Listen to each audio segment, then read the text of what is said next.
Welcome to the Today in History channel. In today's video we will talk about the day, February 13, 1883, Richard Wagner dies. Born on May 22, 1813, in Leipzig, Wilhelm Richard Wagner was one of the most representative figures of German Romanticism. An example of a multifaceted artist, he was a composer, orchestra director, poet, essayist, playwright and music theorist. In his production, the operas stand out, which he called musical dramas, for which he also assumed the booklet and the set design. For Wagner, unlike Italian opera, music was the means of reaching drama. He achieved success as a composer with the operas Der Fliegende Holländer, The Flying Dutchman, 1841, and Tannhäuser, 1844, which followed the romantic tradition of Weber and Meyerbeer. In a series of essays between 1849 and 1852, he developed his idea of the total work of art, that is, a work that synthesized all the poetic, visual, musical and scenic arts, forming a dramatic unity. With it, he transformed the musical thinking of the time. Wagner formed his theory in the first half of his monumental tetralogy The Ring of the Nibelung, 1848–1874.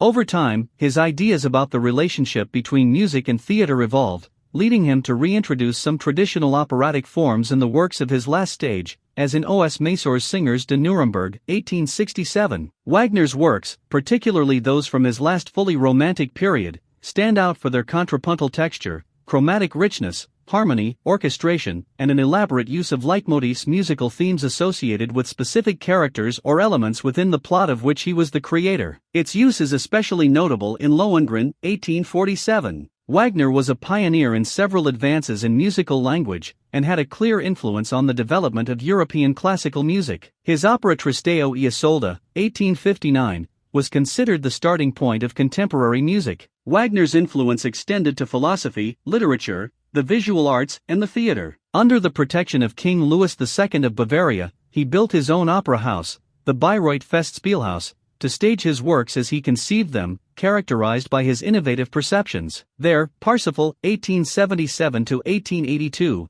and the tetralogy of The Ring premiered. Currently, his most important works continue to be represented there, at an annual festival. He wrote extensively on music, theater and politics, works that are sometimes controversial, especially those that distill anti-Semitic content. Wagner achieved great musical recognition, despite his vehement personality, his often provocative opinions about music, politics and society, and his turbulent experiences. He died in Venice in 1883, leaving a profound mark on the artistic development of our time. Did you like the video? In the description you will find the blog link with the full article. Give an incentive by subscribing to the channel, liking, commenting and sharing with your friends. Hugs. Until the next.